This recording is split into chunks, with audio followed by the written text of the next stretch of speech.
Y ya se lo contaba desde el inicio del programa del día de hoy, las Comisiones Unidas del Senado de la República aprobaron el dictamen para que la Guardia Nacional se adhiera a la Secretaría de la Defensa. Esto ocurrió en un debate marcado por la confrontación entre la oposición y el bloque oficialista por el tema de la militarización o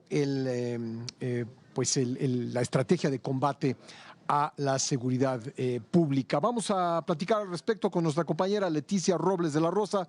Leti, muy buenos días. ¿Qué tal, Pascal? Muy buenos días. Buenos días a toda tu audiencia. ¿Cómo estás? Bueno. Bien, afortunadamente, con gusto de escucharte. Pues cuéntanos cómo estuvo el debate en Comisiones Unidas sobre la reforma que propone el presidente López Obrador, ya aprobada por la Cámara de Diputados para incorporar a la Guardia Nacional a las Fuerzas Armadas, a la Secretaría de Defensa Nacional. Sí, Pascal, mira, fue ayer un debate muy intenso, donde básicamente se ubican en dos bandos. La oposición que sostiene que esta es una reforma que militariza la seguridad pública del país, y por el otro lado el oficialismo que destaca que esto no es una militarización, sino que, Pascal, te reproduzco una de las partes que dijo Óscar Cantón Centina, dijo esto no es una militarización, esto es una mexicanización, e instó a la oposición a leer bien el dictamen, pero a leerlo con un enfoque patriótico, para que lo puedan entender. También te comento, Pascal, la senadora Andrea Chávez, pues hizo una historia de los movimientos de izquierda de América Latina, que fueron los que ella dice acuñaron el concepto de militarización como una manera de combatir a los regímenes autoritarios militarizados de la región de aquella época, y aseguró que eso no se vive en México, no hay desapariciones forzadas, no hay desaparición de poderes, no, los militares no tienen el control del Estado, y por lo tanto no se puede hablar de militarización. Eso generó que la panista Mayuli Martínez Simón le explicara que en México sí existen desapariciones forzadas y que lamentaba que ella viera un México que no existe, un México que tiene desapariciones y asesinatos todos los días.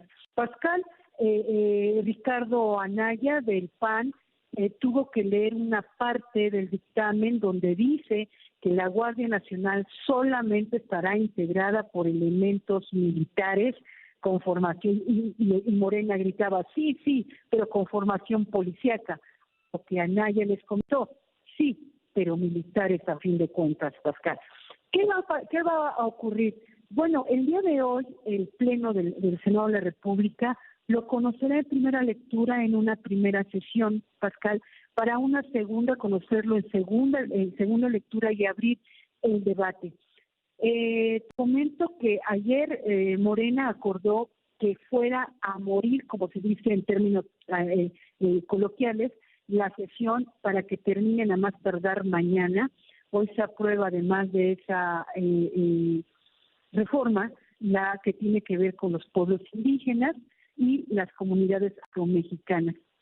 Entonces, después de ese dictamen de comunidades indígenas, viene el dictamen de el traslado de la Guardia Nacional hacia las Fuerzas Armadas. La Guardia Nacional será una división más de las Fuerzas Armadas, Pascal, y por lo tanto, pues hubo un cambio en la Constitución, artículo 129, para establecer que en épocas de paz, pues los militares sí pueden tener actividades en función de lo que establezca la ley y la propia Constitución. En este caso, bueno, pues las tareas de seguridad pública que van a ser para siempre, estarán a cargo de los militares. Pascal, hay una parte en el dictamen donde se explica que el hecho de establecer que los militares no pueden tomar posesión de inmuebles de los civiles ni pueden obligarlos a hacer cosas, pues está garantizando que no habrá un imperio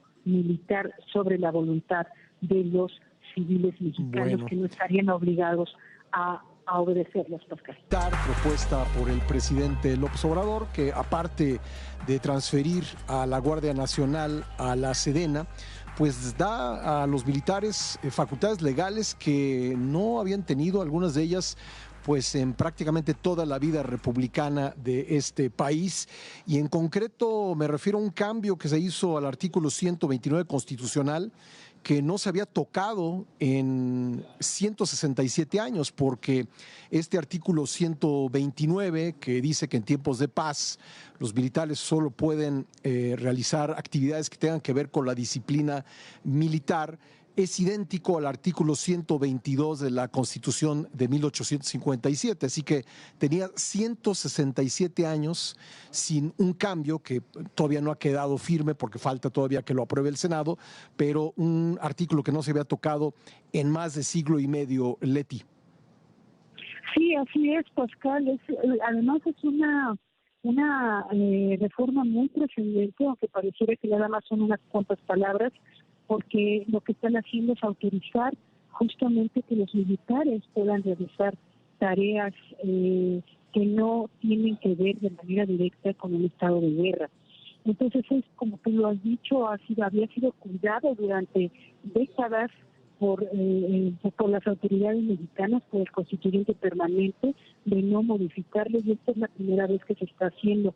Pascal, te comentaba hace un momento, uno de los argumentos por los que el oficialismo dice que no hay que tener temor de estos cambios constitucionales es que dice que si bien pueden actuar los militares en épocas de paz, tampoco pueden hacerlo sobre los derechos de los civiles. Y desde la perspectiva de ellos, esta disposición de que no puedan utilizar domicilios de civiles o que no puedan estarle ordenando a los civiles hacer algo en contra de su voluntad, pues está garantizando de que va a haber una protección a los derechos humanos. Ante eso, Pascal, pues ayer la oposición establecía que eso es demasiado riesgoso y no hay garantía de que los militares no cometan esos excesos, porque pues prácticamente todos los días de toda la vida en México, la vida civil, los militares van a poder hacer lo que ellos gusten con la sociedad civil. Bueno, Leti, y otra cosa que ha llamado mucho la atención es la decisión de Gerardo Fernández Noroña, presidente de la mesa directiva del Senado, de restringir el acceso al recinto senatorial para ciudadanos que no sean empleados o enlaces legislativos. Y bueno, pues lo justifica en función del artículo 61 constitucional y el artículo 310 del reglamento del Senado, pero llama mucho la atención esto que leíamos en tu cuenta de X desde la tarde de ayer. Sí, Pascal, fíjate que es una decisión que nadie había tomado en el Senado de la República, porque, pues estás restringiendo que los ciudadanos pues no puedan ir al Senado. Ahora me vas a decir, oye, van muchos los ciudadanos, fíjate que sí van muchos, van de visita, van a buscar senadores. A veces el patio del federalismo del Senado parece una romería de tantísima gente que hay, y ahorita es un periodo en el que hay muchas personas, porque hay muchos asesores y especialistas que están buscando empleo con los nuevos senadores, y pues los dejan entrar para que puedan hablar con los senadores, puedan entregarles sus currículas y puedan pues conseguir un empleo. Pero ahorita con esta disposición no van a poder entrar. Tengo entendido, Pascal, que ayer mismo les empezaron a ordenar a los enlaces legislativos, que son los representantes de las dependencias federales ante el Senado. Cada dependencia federal tiene un enlace en el Senado y en la Cámara de Diputados. A todos ellos les mandaron un formato que tuvieron que llenar con nombre, dirección, identificación, firma, y solamente los que hayan llenado ese formato van a poder ingresar.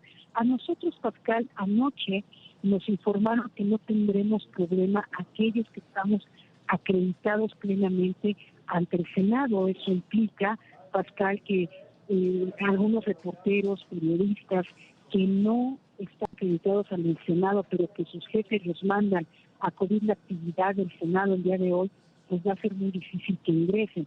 No puede ser imposible porque todos tienen derecho a la información, pero sí se les va a complicar más a ellos que a aquellos que ya tenemos la acreditación desde hace décadas, como es en el caso de Excelsior, Pascal.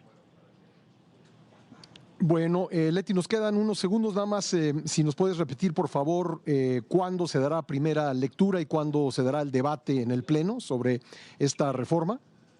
El día de hoy, Pascal, se abre una primera sesión para dar la primera lectura y hacia el mediodía, un poco entrando en la tarde, la segunda lectura para ya abrir a la discusión. La discusión será después de que se apruebe la reforma de pueblos indígenas y comunidades afromexicanas, por lo que se calcula que más o menos como a las 6 de la tarde empezará el debate sobre la Guardia Nacional y terminará en las primeras horas del miércoles. Bueno, y a morir, porque como nos dices, tienen prisa por sacar esto adelante antes de que se termine el periodo del presidente López Obrador. Gracias, Leti, muy amable. Gracias a ti, muy buenos días.